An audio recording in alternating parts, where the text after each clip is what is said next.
こんにちは、電材センターです。本日はこれ探してたといったお客様からのお声も多い商品、こちら換気小窓用パネル CVP のご紹介です。こちらは壁に穴が開けられない際に換気用小窓を利用してエアコン取り付けをする際に使用する商品です。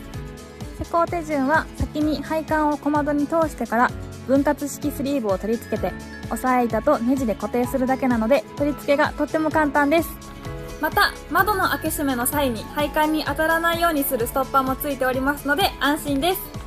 電材センターには他にはないレアな商品たくさんご用意しておりますのでぜひ一度ご来店ください。